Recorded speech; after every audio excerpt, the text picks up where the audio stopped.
نحمده ونصلي ونسلم على رسوله الكريم اما بعد فاعوذ بالله من الشيطان الرجيم بسم الله الرحمن الرحيم الحمد لله رب العالمين الرحمن الرحيم مالك يوم الدين إياك نعبد وإياك نستعين اهدنا الصراط المستقيم صراط الذين أنعمت عليهم غير المغضوب عليهم ولا الضالين صدق اللہ العظیم۔ میں نے گزشتہ درس میں فاتحہ سورہ فاتحہ کے مختلف نام بھی بتائے، کچھ فضائل بھی بیان کیے تھے۔ مولانا عاشق الہی رحمۃ اللہ تعالی علیہ نے اپنی تفسیر انوار البیان میں تفسیر اتقان کے حوالے سے لکھا ہے، سورہ فاتحہ کے 25 نام لکھے ہیں، اور میں نے پچھلے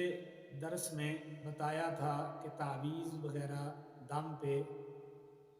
اجرت لینا جائز ہے۔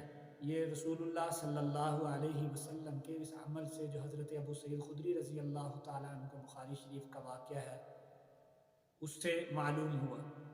قرآن مجید قرات کی نیت سے قرات کرنا، پڑھنا، اس پہ اجرت لینا جائز نہیں ہے، حرام ہے۔ تعویذ پہ اجرت لینا جائز ہے، قرات قرآن پہ اجرت لینا جائز نہیں ہے۔ اور اسی طرح تعویذ وغیرہ پہ زائدہ ضرورت لینا بھی جائز ہے کہ حضرت ابو سعید خدری رضی اللہ تعالیٰ عنہ جو روایت بیان کرتے ہیں، وہ ایک بکری ایک صحابی لے لیتے جنہوں نے دم کیا تھا تو ان کے لیے کافی تھی، لیکن انہوں نے 30 لیں جو ان کی ضرورت سے زائد تھی۔ قرآن کریم کی اجرت لینا یہ علماء نے اس کو حرام لکھا ہے۔ سورہ فاتحہ کے متعلق حضرت ابو ہریرہ رضی اللہ تعالیٰ عنہ کی روایت ہے، جس کو امام ترمذی رحمۃ اللہ تعالیٰ علیہ نے بیان کیا کہ حضرت ابو ہریرہ رضی اللہ تعالیٰ عنہ فرماتے ہیں کہ حضور اکرم صلی اللہ علیہ وسلم نے ارشاد فرمایا، قسم ہے اس ذات کی جس کے قبضہ میں میری جان ہے،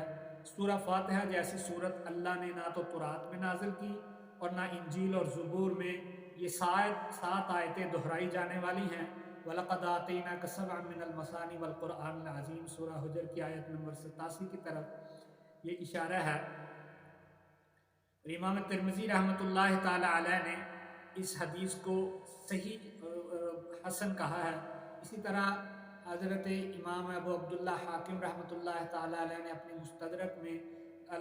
شرط مسلم پر ایک حدیث شریف بیان کی ہے، اور یہی حدیث حضرت ابو ہریرہ رضی اللہ تعالی عنہ کی حضرت امام مسلم رحمۃ اللہ تعالی علیہ نے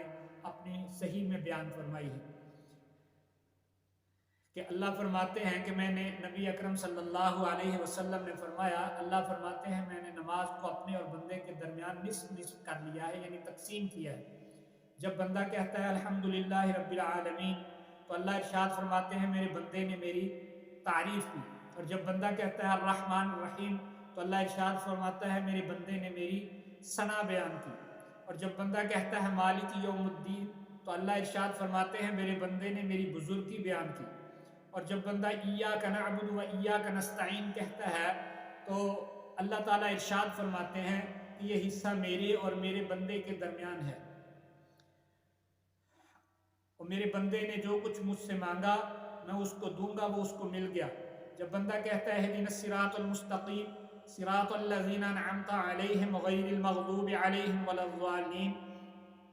تو اللہ تعالیٰ ارشاد فرماتے ہیں کہ یہ ساری آیتیں میرے بندے کے حق میں ہیں اور میرے بندے نے جو کہا وہ اس کو مل گیا۔ اس حدیث شریف میں بھی سورہ فاتحہ کی فضیلت بیان ہوئی ہے، اور امام دارمی رحمۃ اللہ تعالیٰ علیہ نے مسند دارمی میں اور امام بہقی رحمۃ اللہ تعالیٰ نے اپنے شعب الایمان میں صحیح سند کے ساتھ نقل کی ہے کہ رسول اکرم صلی اللہ علیہ وسلم نے فرمایا فاتحۃ الکتاب شفاء لکل داء، فاتحہ میں تمام بیماریوں کی دوا ہے، یعنی شفا ہے تمام بیماریوں کے لیے۔ حضرت صاحب ابن یزید رضی اللہ تعالیٰ عنہ بیان کرتے ہیں کہ رسول اللہ میں بیمار تھا، آقا صلی اللہ علیہ وسلم نے مجھے سورہ فاتحہ کا دم فرمایا، اور جب دم فرما رہے تھے تو آپ جب مجھ پہ پھونکتے تھے تو ساتھ اپنا لعاب مبارک بھی میرے پہ ڈالتے تھے، تو اس طرح آقا صلی اللہ علیہ وسلم نے مجھے دم فرمایا۔ حضرت انس رضی اللہ تعالی عنہ بیان کرتے ہیں کہ رسول اللہ صلی اللہ علیہ وسلم نے فرمایا کہ انس جب تو بستر پہ پہلو کے بل لیٹنے لگے اور تو نے سورہ فاتحہ اور سورہ اخلاص پڑھ لی تو سوائے موت کے ہر آفت سے محفوظ اور معمون ہو گیا۔ اور اسی طرح ایک حدیث شریف میں آقا صلی اللہ علیہ وسلم نے فرمایا کہ سورہ فاتحہ میں زہر کا اگر کوئی کسی کو جانور زہریلا کاٹ لیتا ہے تو اس کی بھی شفا ہے،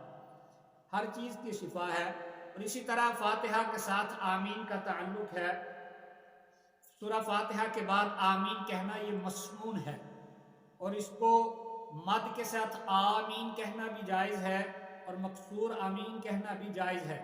آمین میں شد نہیں ہے، آمین کہنا جائز نہیں ہے، بلا تشدید ہے۔ حضرت عبداللہ ابن عباس رضی اللہ تعالی عنہما فرماتے ہیں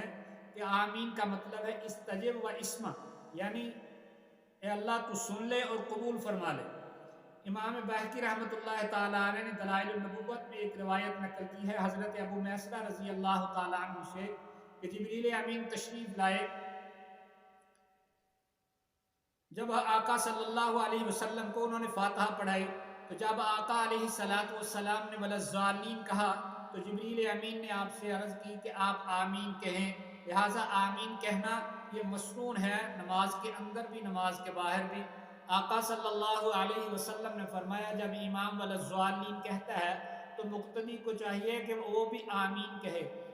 جب امام آمین کہتا ہے تو فرشتے بھی آمین کہتے ہیں۔ مقتدی کی آمین اگر فرشتوں کی آمین سے مل جائے تو پھر اللہ اس کے پچھلے سارے گناہ معاف فرما دیتے ہیں۔ بتانے کا مقصد یہ ہے کہ مقتدی اور ایمان دونوں نے آمین کہنا ہے،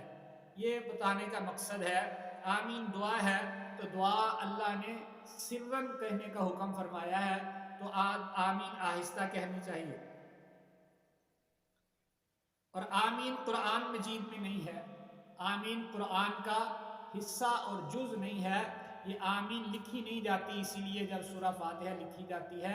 یہ الگ ہے، لیکن سورہ فاتحہ کے ختم ہونے پہ آمین کہنا یہ سنت ہے۔ یہ امام اس میں نماز کی حالت میں ہو تب بھی اور نماز کے بغیر بھی تب بھی۔ اللہ سمجھنے عمل کی توفیق عطا فرمائے۔ وما علینا الا البلاغ۔